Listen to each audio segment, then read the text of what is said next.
तो हेलो दोस्तों सभी को। आज हम अपना ये सीरीज कंटिन्यू कर रहे हैं जिसमें हम 10 दिनों में एसएससी सीजीएल 2023 टीयर 2 के लिए कंप्लीट इंग्लिश पढ़ रहे हैं। इसमें आज डे थर्ड है। और तो चलिए फिर कंटिन्यू करते हैं। हमारे सीरीज है बेसिकली कैसे हम 130 प्लस मार्क्स ला पाए हमारे सीजीएल टीयर 2 के एग्ज़ाम में 135 में से। और काफ़ी लोग आपके बड़े अच्छे रेस्पॉन्सेज आ रहे थे, काफ़ी लोग पढ़ रहे हैं, मेहनत कर रहे हैं। तो मेरी आपसे रिक्वेस्ट है इसी तरह पढ़ते रहिए, मेहनत करते रहिए और ज़रूर हम अपना टारगेट अचीव कर लेंगे। तो आगे बढ़ते हैं। इसमें मैंने पहले ही प्रो टिप कुछ बताई थी कि सबसे पहले हमें जीएस का सेक्शन अटेम्प्ट करना है, जिससे कि इंग्लिश के लिए हमारे पास लास्ट में काफ़ी सारा टाइम बचे। और इंग्लिश में भी लास्ट में आरसी करना है। मोस्ट इंपॉर्टेंट बात है, याद रखना। बार बार मैं रिपीट कर रहा हूँ क्योंकि मोस्ट इंपॉर्टेंट चीज़ है ये। जीएस में मैंने बताया 10 मिनट देने हैं मैक्सिमम, और इंग्लिश में मिनिमम 50 मिनट तो देने ही देने हैं आपको। तो डेफिनेटली आप मॉक टेस्ट भी लगा रहे होंगे, आपको इससे पता चल रहा होगा कि आपको इस चीज़ से हेल्प मिल रही है कि नहीं मिल रही है। डिस्क्लेमर मैंने बताया था ये सीरीज किन लोगों के लिए है जो थोड़े एडवांस लेवल की प्रिपरेशन कर रहे हैं। किन लोगों के लिए नहीं है, जो थोड़ा बिगिनर हैं, अभी टीयर 2 लेवल तक नहीं पहुंचे, उनके लिए सीरीज इतनी फ्रूटफुल नहीं होगी। मतलब देखने को देख सकते हैं, हेल्प तो मिल ही जाएगी उन्हें भी, लेकिन इतनी ज़्यादा फ्रूटफुल नहीं होगी जितनी ज़्यादा उन लोगों के लिए होगी जो कि थोड़ा एडवांस लेवल पे टीयर 1 लेवल क्लियर कर चुके हैं। मेरे बारे में डिटेल्स है, इनके बारे में ज़्यादा डिस्कशन करेंगे नहीं, आगे बढ़ते हैं। ये मैंने कुछ एग्जाम्स क्लियर करे, इनके बारे में भी पोस्ट करके पढ़ना चाहो पढ़ लो, इनके बारे में डिस्कशन नहीं करेंगे हम। इंग्लिश के मेरे मार्क्स है। अब हाँ, अब आते हैं मेन चीज़ पे। अपना टारगेट देखो क्या था। सीधी बात है, 45 क्वेश्चन आएंगे पेपर में। ग्रामर के 15, वोकैब के 10-12, कॉम्प्रहेंशन के 12 और पैराजम्बल के 5-6। इसमें से हमने देखो वो कॉम्प्रिहेंशन के 12 क्वेश्चंस कैसे टारगेट करने हैं, उनमें क्या करना है, ये सब हम पढ़ चुके हैं। कॉम्प्रिहेंशन में जो मैंने बताया उसके अलावा कुछ नहीं करना है। 12 क्वेश्चन जेब में है, एक भी क्वेश्चन गलत नहीं हुआ। एक भी क्वेश्चन गलत हुआ तो कुछ ना कुछ जो मैंने स्ट्रेटेजी बताई आपने उसमें कुछ कमी छोड़ी है, वरना कभी भी गलत नहीं होता। मैं कम से कम वीडियो बनाने से पहले भी काफ़ी लोगों को स्ट्रेटेजी बता चुका। जिन लोगों ने भी मेरी बात को फॉलो करा है, सीरियसली उन्हें लिया है, उनका कोई क्वेश्चन गलत नहीं हुआ कभी भी, एक भी बारी। सीधी सिंपल स्ट्रेटेजी है। कॉम्प्रिहेंशन में मैंने पहले ही बताया, दोबारा रिवाइज करवा देता हूँ। लास्ट में करनी है कॉम्प्रिहेंशन, पूरा टाइम लेना है, हर पैसेज को 8 से 10 मिनट देनी है। आराम से अपना सही होगा, कोई परेशानी नहीं है इसमें। वो कैब का हम कर रहे थे 10 से 12 क्वेश्चन, ये करने की कोशिश कर रहे थे हम। कॉम्प्रिहेंशन में देखो 12 क्वेश्चन हो जाएंगे तो 45 माइनस 12 33 क्वेश्चन बचे अब।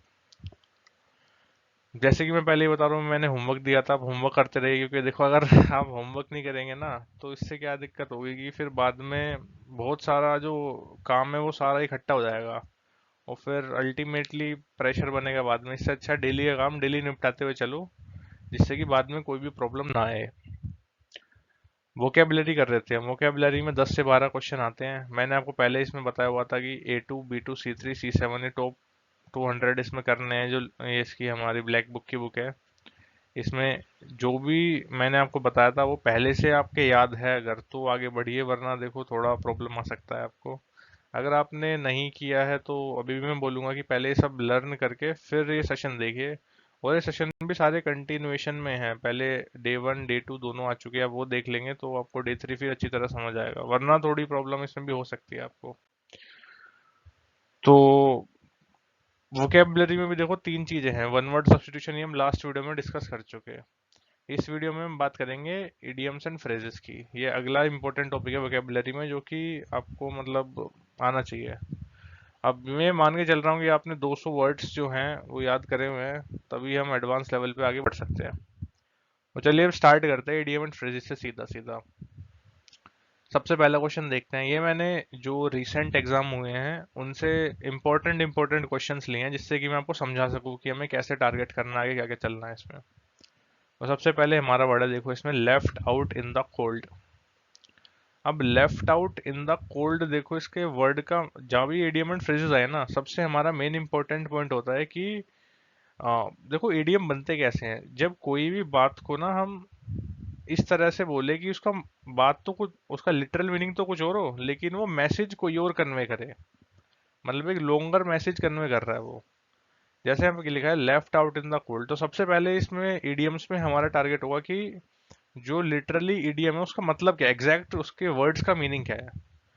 उससे फिर हम रिलेट करेंगे कि क्या आंसर हो सकता है। और इसमें देखो सबसे इंपॉर्टेंट मैं आपको ट्रिक बता दूं, जो भी एकदम लिटरल मीनिंग होगा ना किसी इडियम का, एग्जैक्टली वही उसका मैसेज कन्वे करने वाला नहीं होगा। जैसे फॉर एग्जांपल हम बोलते हैं कि एक अनार 100 बीमार हिंदी में, तो इसका लिटरली मतलब ये थोड़ी ना है कि एक अनार और 100 बीमार। इसका मतलब ये है कि कोई एक चीज है, उसके लिए 100 लोग उसे लेना चाह रहे हैं, ये मतलब है। तो इसी तरह से इंग्लिश में भी जब ईडियम का लिटरल सेंस में जो मीनिंग होता है ना, वो कभी अभी आंसर नहीं होता। जैसे इसमें देखो left out in the cold, मतलब ठंड में बाहर छोड़ दिया गया रहने के लिए।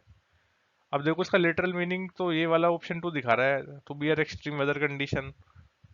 लेकिन ये होगा नहीं ना, क्यों नहीं होगा ये? क्योंकि लिटरल मीनिंग है उसका। तो जिस भी ऑप्शन में लिटरल मीनिंग है ना, उसे सबसे पहले आप इग्नोर करो, वो तो आंसर होना ही नहीं है। अब left out in the cold का ठंड में छोड़ देने का मतलब है किसी को ऐसे हमने इग्नोर कर दिया, तो इसका आंसर होगा टू बी इग्नोर्ड। अब मैंने लास्ट वीडियोस में बताया था आपको कि चारों ऑप्शन करने हैं, लेकिन किसी भी मतलब एग्जाम में आए तो चारों ऑप्शन सोल्व करके देखने हैं। लेकिन इसमें हम ये नहीं कर सकते क्योंकि किसी पर्टिकुलर ऑप्शन का जरूरी नहीं है कोई ईडीएम बन रहा हो। तो इसलिए हम इसमें क्या करेंगे कि केवल क्वेश्चन और आंसर सोल्व करेंगे। तो left out in the cold का सिंपल मतलब होता है इग्नोर कर देना, मतलब ठंड में बाहर छोड़ देना। ठंड में बाहर किस चीज को छोड़ा जाएगा, इसे हम इग्नोर कर देंगे। तो इसका हो गया टू बी इग्नोर्ड। अगला देखते हैं हम। I hate to get off on the wrong foot. ये मतलब बहुत ही ज्यादा कॉमन है, यूज किया जाता है काफी time. Get off on the wrong foot का मतलब है कि जैसे हम कहते हैं ना कि आज मैं बेड से सो के उठा था तो गलत कदम रख दिया यार मैंने, ये फुट से रिलेटेड है ये भी।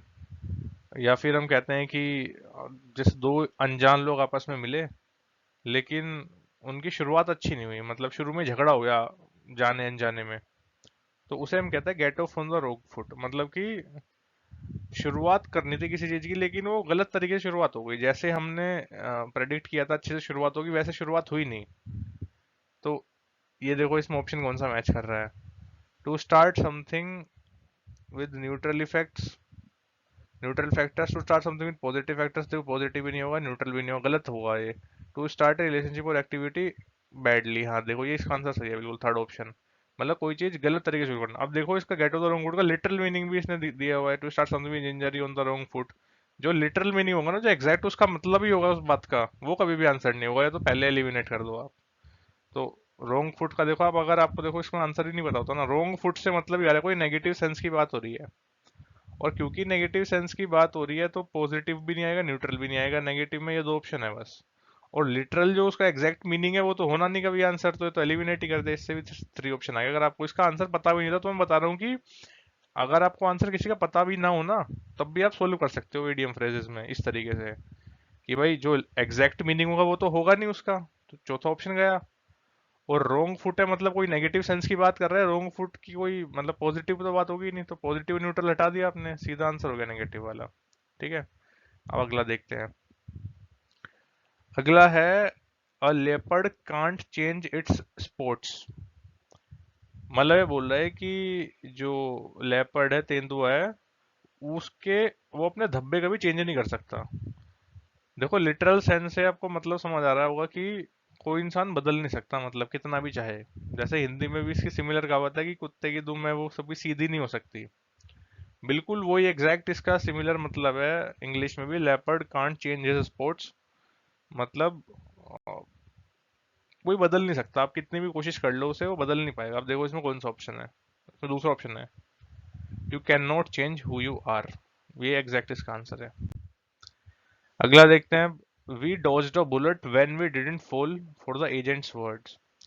डॉज्ड अ बुलेट मतलब कि हम, देखो आप पूरा सेंटेंस पढ़ोगे ना, आपको अपने आप इसका मतलब समझ आ जाएगा।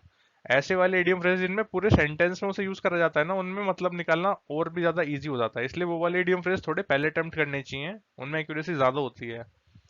क्योंकि सेंटेंस में जो रहा है तो आप उसे सेंटेंस में फिट करते हुए आप उसका मतलब बता दोगे। देखो जैसे इसमें देखो कि एजेंट ने कोई बातें बोली मुझे, हमें, लेकिन हम उसकी बातों में आए नहीं। वी डॉज्ड अ बुलेट, मतलब कि हमने जैसे, क्या होता है ना, डॉज्ड अ बुलेट ही आर्मी से बना, मतलब मिलिटरीली जो वॉर हुई है उससे निकला है एडीएम।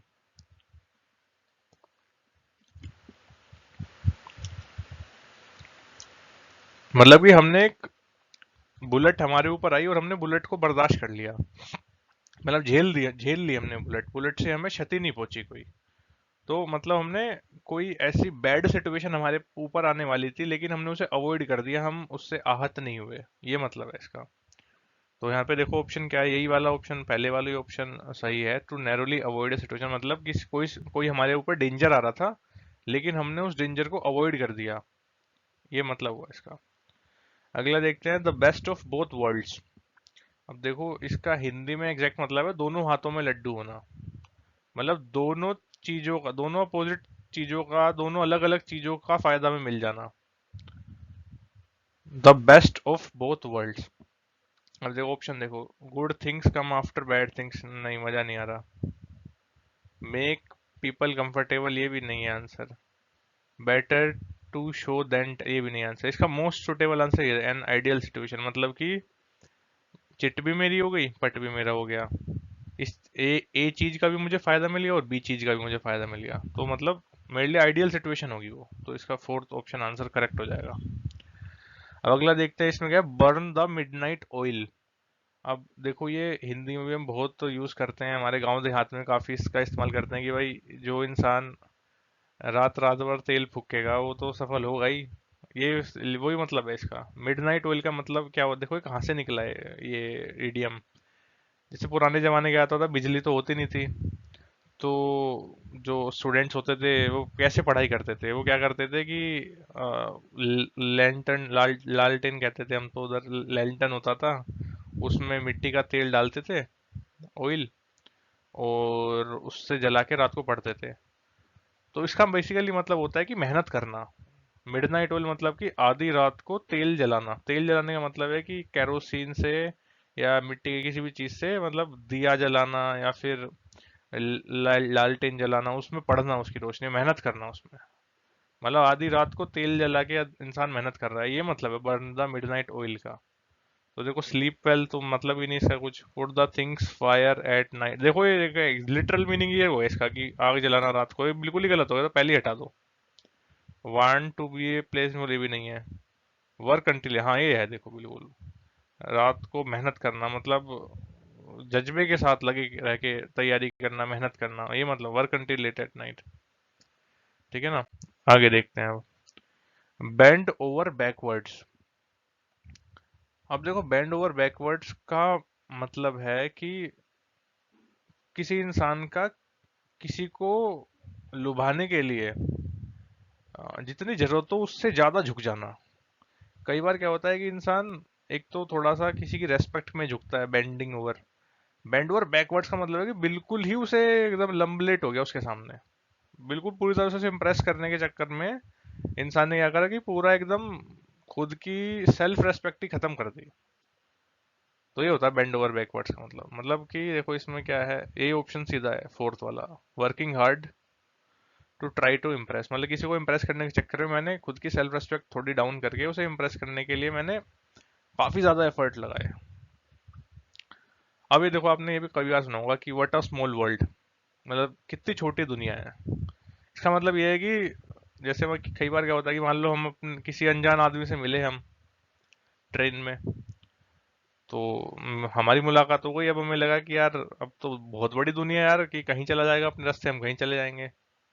लेकिन क्या हुआ कि अगले दिन हम उतरे स्टेशन पे, मतलब हम स्टेशन पे उतरे, तो कहीं हम कॉफी शॉप पे कॉफी पीने गए या रेस्टोरेंट में खाना खाने गए, वहीं वो बंदा भी उधर ही मिल गया।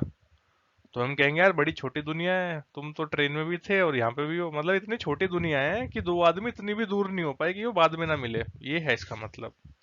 इसका मतलब है कि कोई चीज बड़े इत्तेफाकन कोई चीज ऐसी हो जाना जिससे कि हमें लगे कि दुनिया बड़ी छोटी है, तो यार ये तो काम होना नहीं चाहिए था, इतनी बड़ी दुनिया अगर होती तो, ये दुनिया इतनी छोटी है कि दोबारा से ये काम हो गया।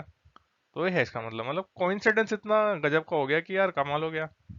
तो ये है what a coincidence, what a small world का मतलब। तो अगला देखते हैं, क्रैक समवन अप। अब देखो इसमें थोड़ा छुप गया है लेकिन मैं बता देता हूँ, इसमें क्रैक समवन अप का मतलब देखो क्या होता है। अगर आप क्रैक से वैसे लिटरली वर्ड से सोचो तो क्रैक मतलब आपको लगेगा कि तोड़ देना, फोड़ देना किसी को, लेकिन इसका ये मतलब नहीं है। क्रैक का मतलब है कि कोई ऐसी बात बोल देना जिससे कि वो एकदम हंस पड़े।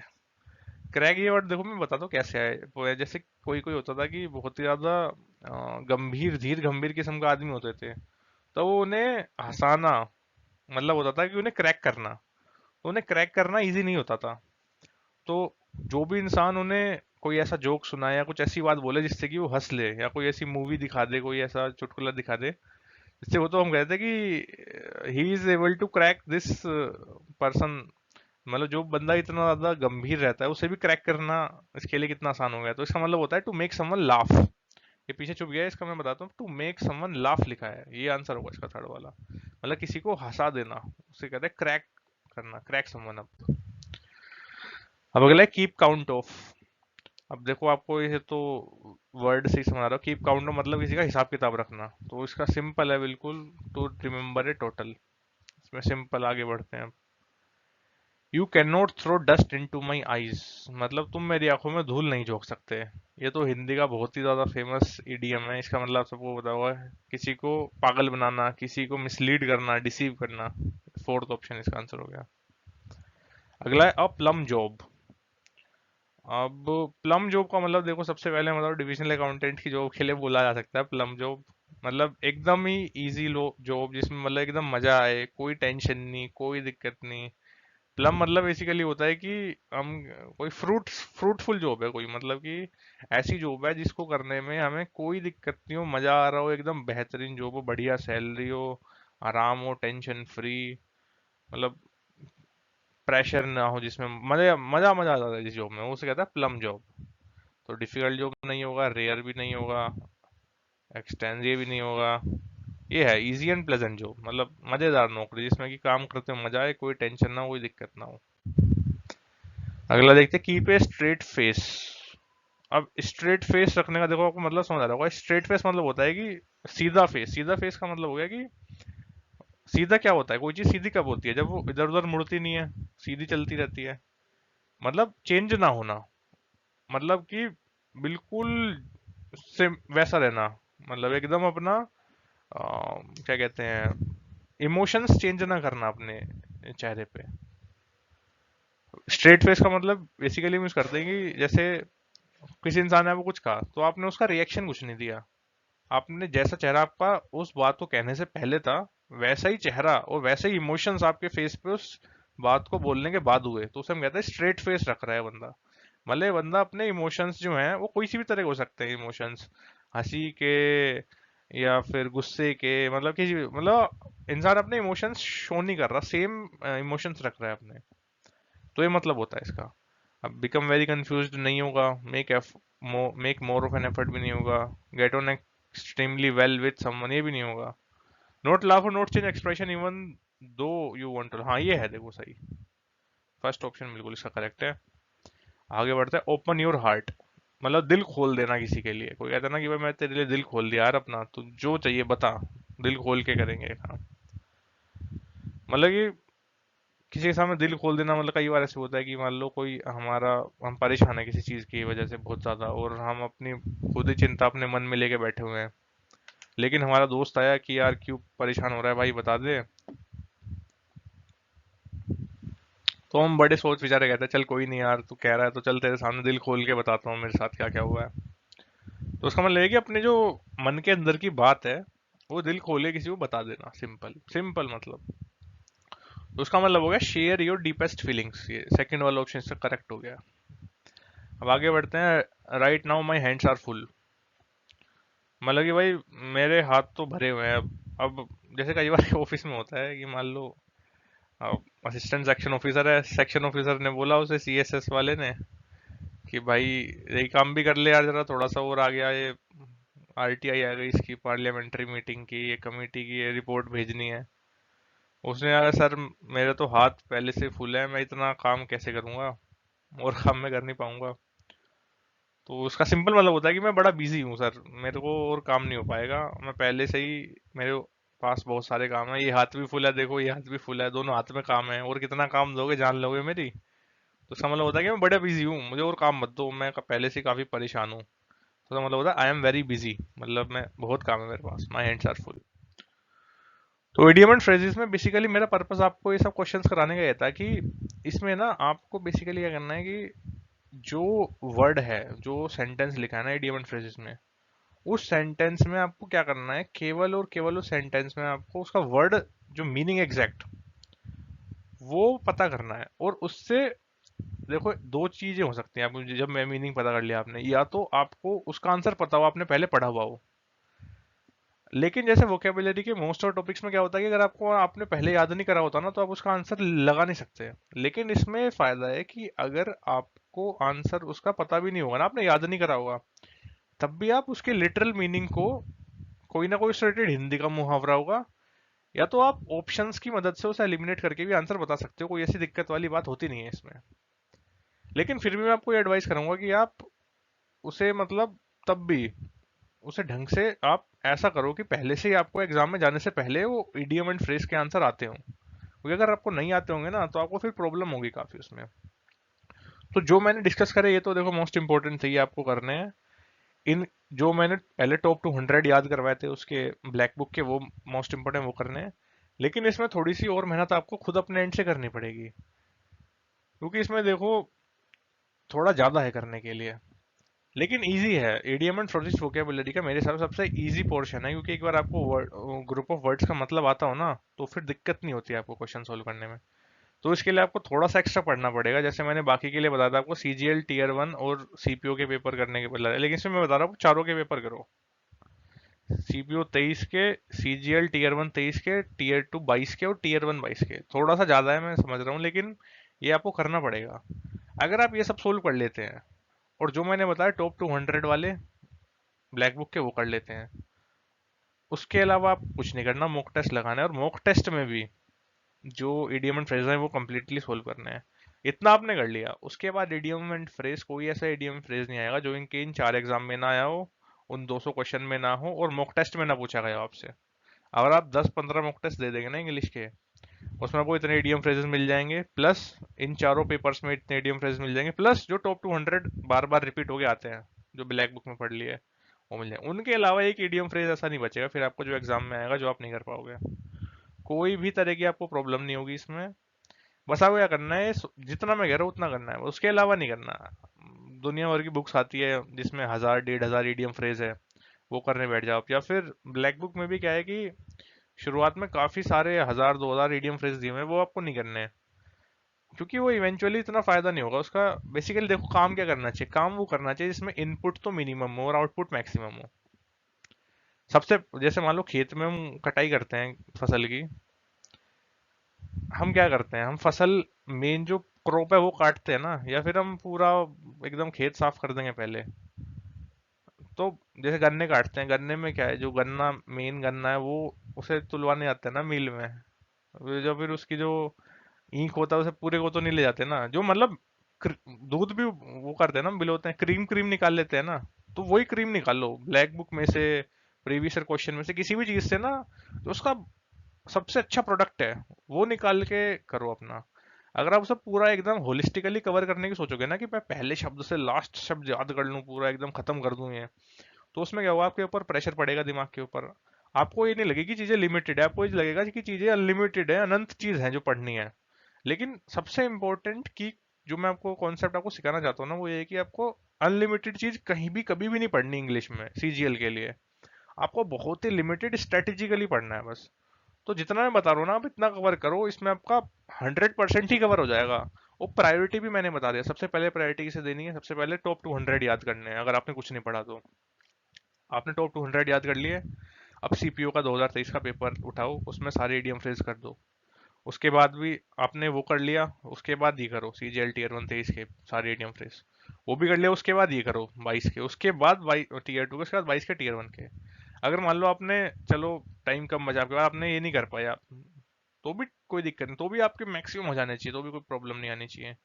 आप ये भी नहीं कर पाए, चलो ये दोनों कर लिए, सीपीओ और सीजीएल 21 के, सीजीएल 23 के, टीयर 1 के, तो भी आपके most of the idiom phrase हो जाएंगे। क्योंकि देखो सीजीएल में बहुत सारे पेपर होते हैं, बहुत सारे इडियम फ्रेज आते हैं, रिपीट होने ही होने हैं, ऐसा कभी होता नहीं।